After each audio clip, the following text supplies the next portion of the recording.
Bom dia. Hoje é dia 18 de março de 2025. Estamos iniciando mais um dia, estamos no meio da semana, iniciando mais uma conversa fraterna. Hoje nós vamos ler o capítulo de número 177 do livro Palavras de Vida Eterna, da psicografia de Francisco Cândido Xavier pelo Espírito Emmanuel. Bom dia, seu José Reginaldo. Bom dia, dona Conceição. Bom dia, Neide. Bom dia, Cris. Bom dia, Nonô. Vou convidá-los para tomar um café comigo, que eu já estou tomando meu café, porque tenho um compromisso assim que terminar a conversa. Vamos lá. Capítulo 177 do livro Palavras de Vida Eterna, da psicografia de Chico Xavier por Emmanuel. Esse capítulo tem como título Na Esfera do Reajuste. Bom dia, Verônica, bem-vinda.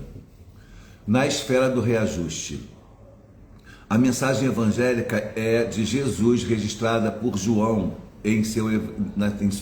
no Evangelho de João, aliás, capítulo 3, versículo 7. Não te admires de eu te dizer, importa-vos nascer de novo. Na esfera do reajuste. Aí a mensagem evangélica está no Evangelho de João. Não te admires de eu te dizer, importa-vos nascer de novo. Palavras de Jesus registradas por João na sua versão do Evangelho, capítulo 3, versículo 7. E agora vamos ver a mensagem de Emmanuel, a reflexão de Emmanuel. Empeços e provações serão talvez os marcos que te assinalem a estrada hoje. Empecilhos e provações serão talvez os marcos que te assinalem a estrada hoje. Diligenciemos, porém, com a reencarnação a retificar os erros e a ressarcir os débitos de ontem, para que a luz da verdade e o apoio da harmonia nos felicitem o caminho amanhã. A questão intrincada que te apoquenta agora quase sempre é o problema que abandonaste sem solução no passado, entre os amigos que, em outro tempo, se rendiam confiantes ao teu arbítrio. O parente complicado que julgas carregar por espírito de heroísmo, via de regra, é a mesma criatura que em outra época arrojaste ao desespero e à perturbação. Ideais nobilitantes pelos quais toleras agressões e zombarias, considerando-te incompreendido, seareiro do progresso, em muitas ocasiões, são aqueles mesmos princípios que outrora espezinhaste, insultando a sinceridade dos companheiros que a eles se associavam. Calúnias que arrostas, crendo-te guindado aos píncaros da virtude pela paciência que evidencias habitualmente, nada mais são que o retorno das injúrias que assacaste noutras eras contra irmãos indefesos. Falhas do passado procuram seu espírito responsável, seja no corpo, na família, na sociedade ou na profissão, pedindo-te reajuste. Necessário vos é nascer de novo, disse-nos Jesus. Bendizendo, pois, a reencarnação, emprenhemo-nos a trabalhar e aprender de novo, com atenção e sinceridade, para que venhamos a construir e acertar em definitivo. Bom dia, Daniele, desculpa que eu confundo você com a outra Daniela.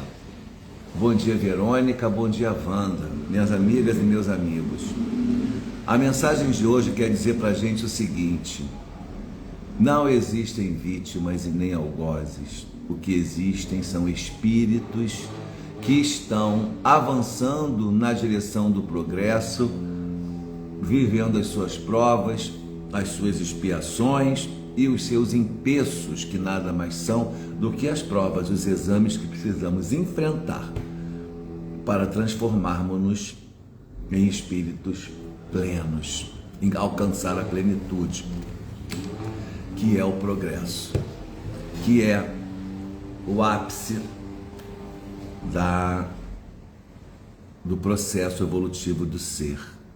Ocorre que nós, quando estamos diante de situações delicadas, situações dolorosas, situações desagradáveis, situações que nos trazem desgosto, desconforto, nós geralmente nos colocamos na posição de vítimas. Olha, eu fui tão bom para aquela empregada e ela não me respeitou, ela foi embora, não teve consideração por mim. Essa é a sua versão dos fatos. Não pode não condizer com a realidade, porque cada um vai ter os seus olhares, as suas questões para trazer no âmbito de uma relação, seja lá qual for a relação, pais e filhos, marido e mulher, profissional, enfim, amizade, né? O que a gente precisa entender é que tudo que a gente recebe hoje, tanto de bom como de ruim, das pessoas que estão convivendo conosco, são consequências de nós mesmos. Então, se eu estou vivenciando relacionamentos que atraem pessoas com traços narcisistas, com traços de violência, com traços de descaso, eu vou reverberando aquelas relações, eu estou atraindo para mim pessoas daquela natureza por algum motivo meu e não dela, e não do mundo. Eu não sou coitadinho, eu tomo decisões. Eu escolho estar com você ou não. Eu escolho, muitos não conseguiram escolher as suas profissões, mas outros, eu, por exemplo, graças a Deus, escolhi a minha profissão. A gente toma decisões na vida, você decide se casar, você decide ter filhos ou não ter filhos, você decide tudo na sua vida, até o seu silêncio, até decidir ficar inerte é uma atitude ativa. Até decidir ficar omisso diante de algo é uma decisão. Você tomou uma decisão, a de ficar omisso, a de não agir, a de ficar inerte, é uma decisão do ser.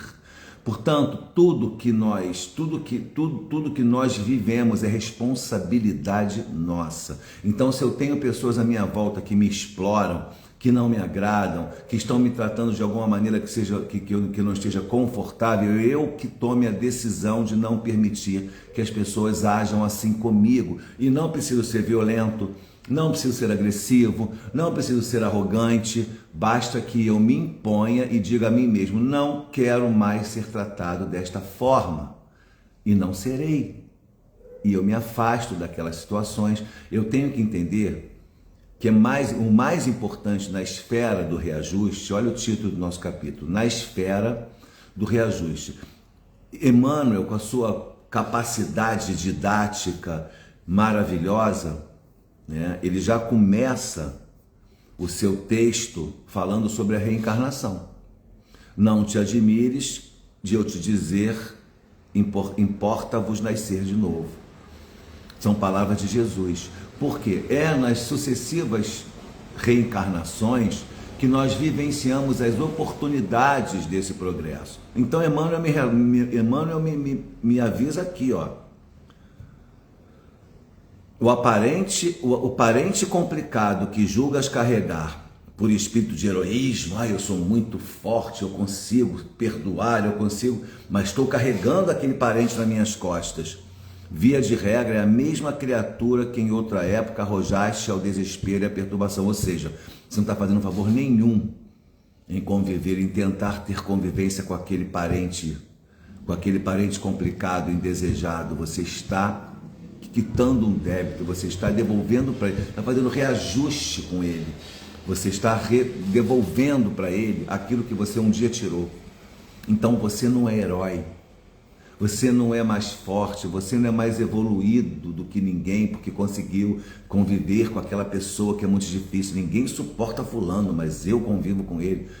Porque possivelmente você tenha um débito sério com essa pessoa e está tendo a oportunidade divina de resgatar, de reajustar, de devolver aquilo que você um dia tirou arbitrariamente, ilegalmente daquela pessoa.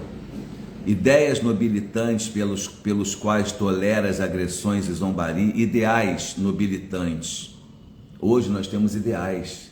Hoje nós estamos aqui nessa conversa fraterna falando de Jesus, falando de bem-estar, falando de compreensão do próprio ser, para que ele possa tentar fazer uma compreensão ontológica, para que nós possamos nos entender e entender o que acontece à nossa volta, os seres que estão caminhando conosco, os desgostos que a gente tem, as decepções e também as alegrias.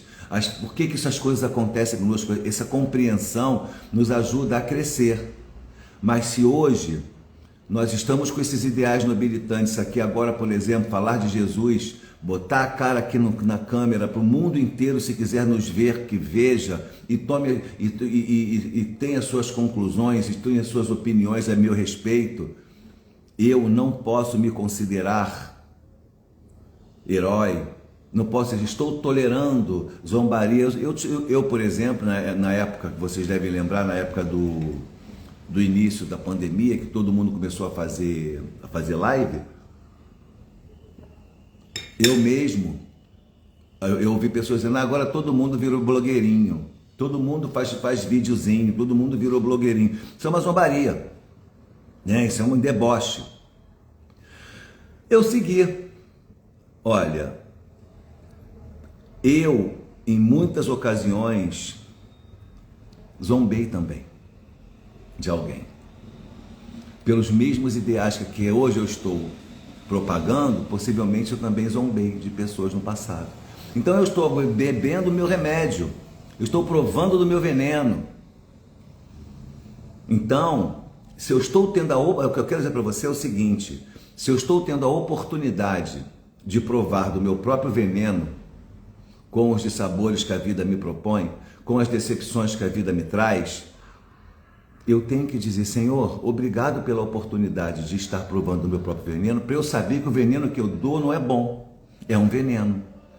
Para que eu possa tirar esse veneno de dentro de mim, não mais fazer isso com ninguém, porque agora eu senti, eu provei do meu próprio veneno, não é gostoso, não é legal, me fez mal.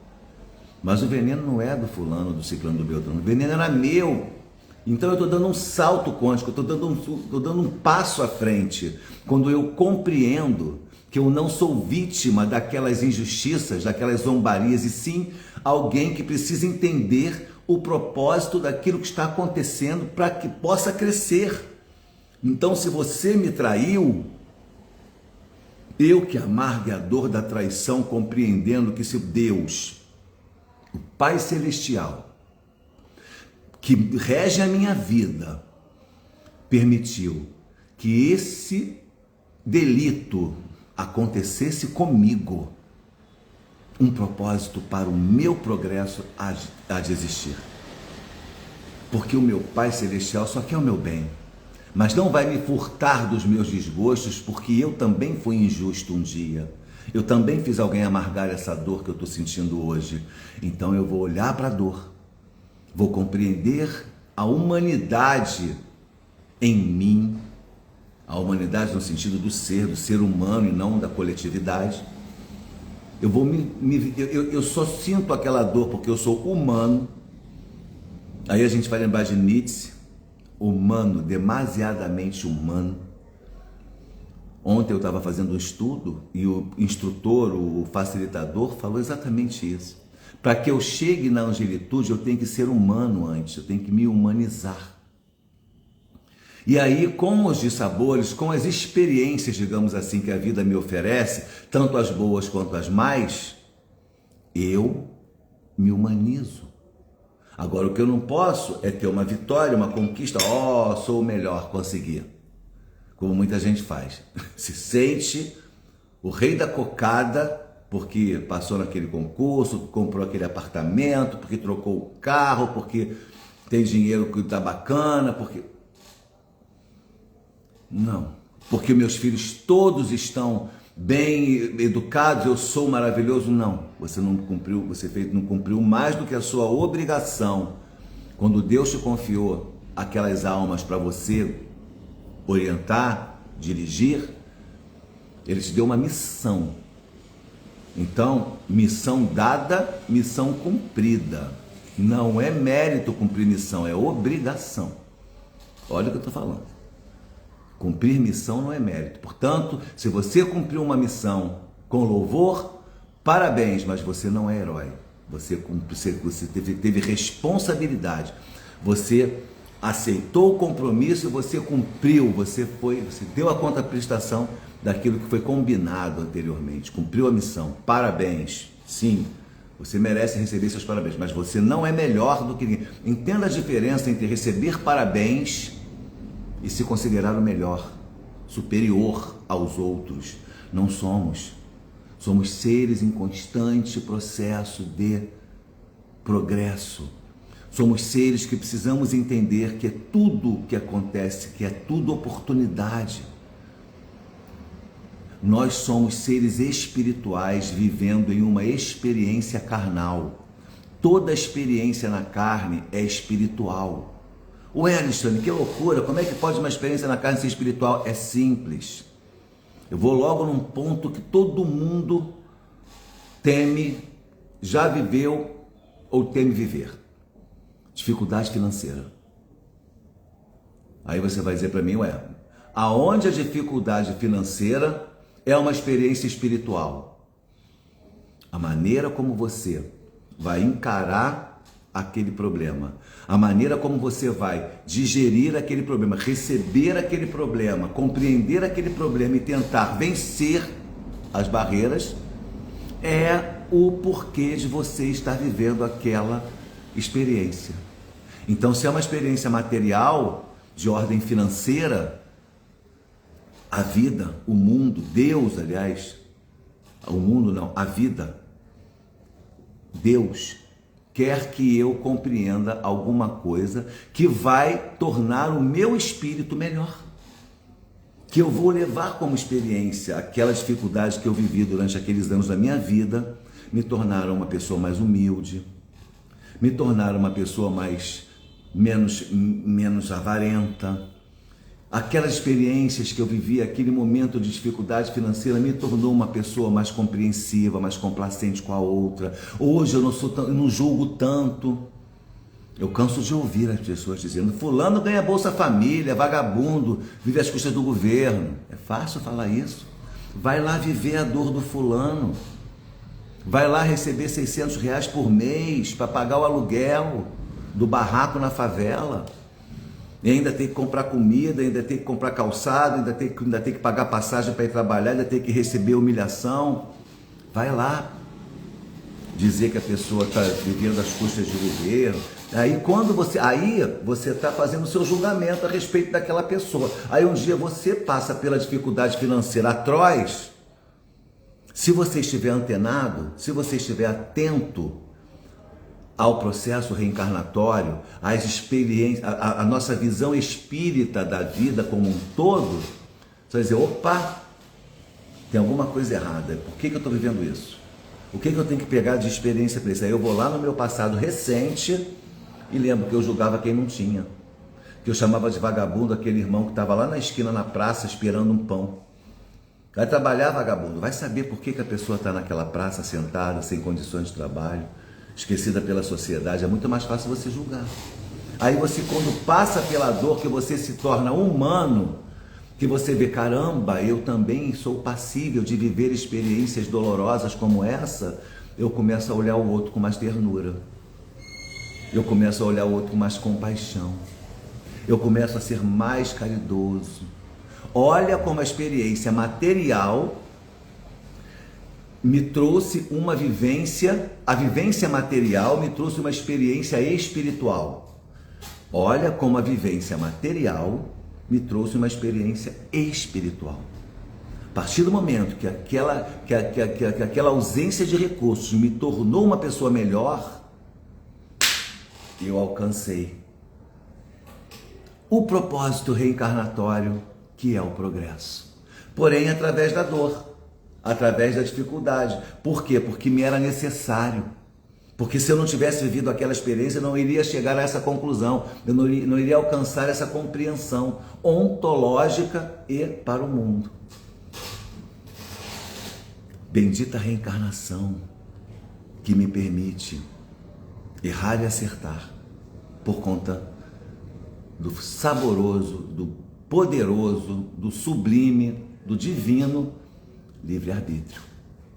É isso que Emmanuel quer mandar para a gente de recado, meus amigos. Já me estendi demais. Deixa eu falar aqui bom dia para o Luiz, querido Luiz Martins, bom dia. Everton, você que entrou agora. Vanja, minha querida, bom dia. Letícia, Bruna, Madé, sejam todos muito bem-vindos. Muito obrigado pela presença de vocês.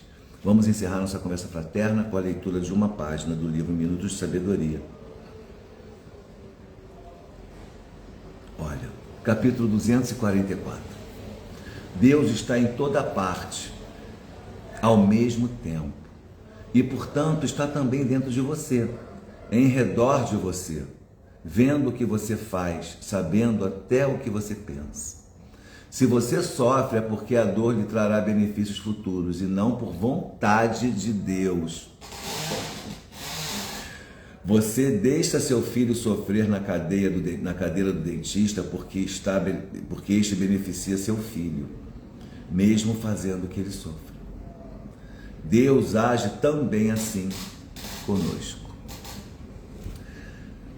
Carlos Torres Pastorino concluiu a nossa conversa com a sublimidade que lhe é peculiar. Eu agradeço a presença de todos vocês, desejo que essa reflexão toque fundo nos corações de todos nós, no meu está tocando, para que nós possamos verdadeiramente ser pessoas melhores e viver o dia de hoje. Lembrem-se, a melhor reencarnação, o melhor momento do ser é hoje, é o atual. Minha melhor versão é a de hoje, que eu saiba aproveitar toda a experiência que eu adquiri com as vivências da minha vida para que eu possa progredir. Que o dia de hoje seja frutífero, seja próspero em espiritualidade, seja próspero em progresso. E assim a gente consiga sair dessa reencarnação com saldo positivo no âmbito espiritual. Beijo no coração de todos vocês, paz e bem, até a próxima.